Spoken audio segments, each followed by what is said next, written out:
Buenas tardes, somos estudiantes de la Universidad Fermín Toro de la materia Control 1. Vamos a hablarles sobre la compensación de Bode. Somos el grupo número 7, que está conformado por Hernán Peña, Victoria Escalona, Jesús Palencia. Eris Vargas. Joel Heredia. A continuación, la compensación de Bode se puede aplicar de tres diferentes maneras: compensación adelanto, compensación en atraso y compensación adelanto-atraso, utilizando el método de respuesta en frecuencia, aplicando el diagrama de Bode. Compensación en adelanto. Se utiliza el compensador en adelanto en la siguiente fórmula, donde la función es igual a Ks por el alfa por Ts más 1 entre el alfa por Ts más 1, que es igual a Kc por S más 1, S más 1 sobre T, entre S más 1 entre alfa T, donde el alfa se encuentra dentro de un intervalo de 0 a 1, donde el alfa es un factor de atenuación y Kc es la ganancia del compensador en adelanto. El diagrama polar del compensador se puede observar aquí en la siguiente gráfica.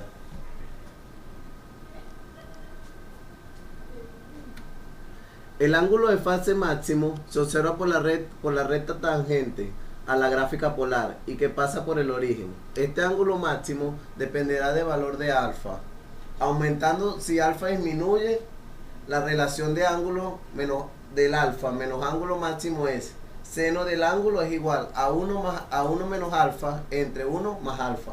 El diagrama de Bode del compensador para t igual 1 y alfa igual a 0.1 es el de la siguiente gráfica.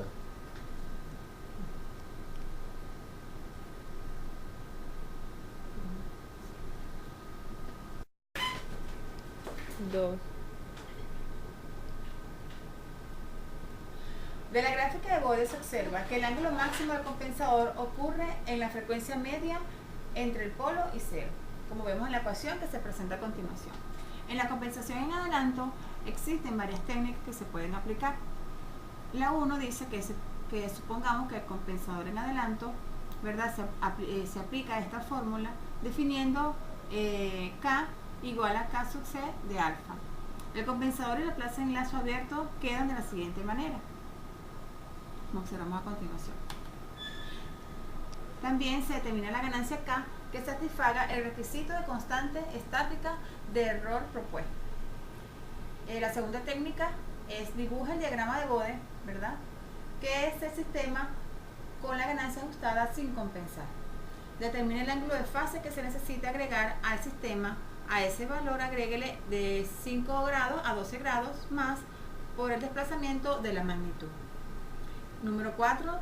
Con el ángulo deseado determine el factor de atenuación según la ecuación que tenemos acá del seno del ángulo. Después determine la frecuencia donde la magnitud del sistema no compensado sea menos 20 logaritmos sobre 1 sobre la raíz de alfa. Vale. Esta frecuencia es la nueva frecuencia de cruce de ganancia, utilizando esta frecuencia, la ecuación que vemos a continuación, obteniendo el valor de 0, de 1 sobre t y del polo 1 sobre alfa de t. La técnica número 5 dice que con K y alfa calcule la constante del compensador. Tenemos la constante del compensador va a ser igual a K sobre alfa. Y por último, la última técnica, número 6, verifique el margen de ganancia del sistema compensado. Dele. Compensación en atraso. Se utiliza el compensador en atraso, como se observa en la siguiente forma. El valor del polo menos 1 entre beta t es más positivo que el de 0, menos t menos 1 sobre t. El diagrama polar del compensador en retraso es, como se observa aquí. Mientras el diagrama de Bode es el siguiente, como se observa en la siguiente gráfica.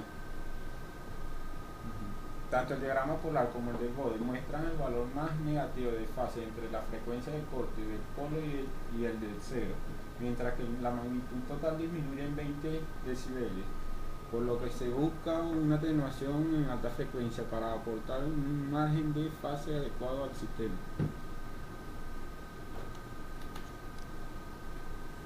Técnica de compensación en atraso. Suponga compensador en atraso. como se observa en la siguiente fórmula. Se define K igual a K sub C por beta.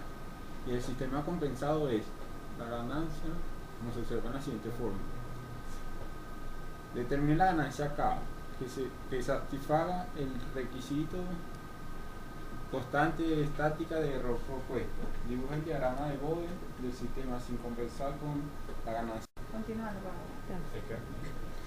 Continuando con mi amigo Héctor Escalona, el número 4, si no se cumplen los requisitos de margen de fase deseados, entonces encuentre la frecuencia donde el ángulo de la fase es 180 grados, más el margen de fase requerido, más 1 o 5, de 1, 5 a 2 o 12 grados. Seleccione esta frecuencia como la nueva frecuencia de cruce de la ganancia. Después seleccione la nueva frecuencia de corte del 0, que es 1 sobre t, más o menos una de cada alejada del nueva frecuencia de cruce de la ganancia, obtenida en el paso 5.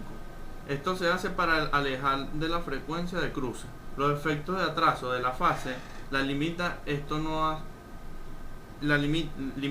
es no hacer la constante de tiempo del polo muy grande.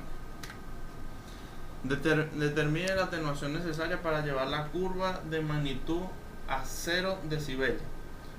En la nueva frecuencia de cruce, con esta atenuación se determina el valor de beta, que es decibeles es igual a menos 20 logaritmo de beta.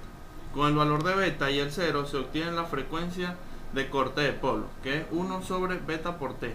Por último, se obtiene la ganancia del compensador, que es Kc, que va a ser igual a K entre beta.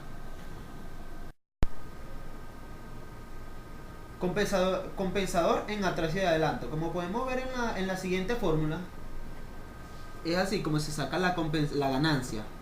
Pues tenemos que beta es mayor que 1 y y es mayor que 1.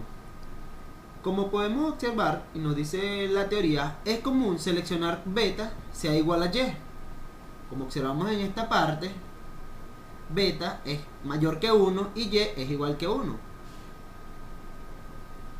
Para 0 va a ser el intervalo de la frecuencia entre frecuencia mayor a frecuencia nominal en atraso.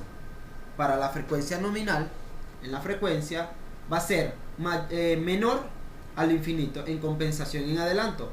La frecuencia es aquella donde el ángulo de fase es igual a 0. Como lo podemos observar aquí en la gráfica, tenemos que W es menor al infinito, donde estamos teniendo la gráfica polar. De esta manera estamos teniendo que el diagrama de compensación atraso-adelanto es el siguiente. Caso C es igual a 1, beta es igual a y, el tiempo 1 es igual a 10 por el tiempo 1. Para obtener la frecuencia nominal tenemos que 1 divide a la raíz del tiempo 1, que multiplica a su vez al tiempo 2. Muchas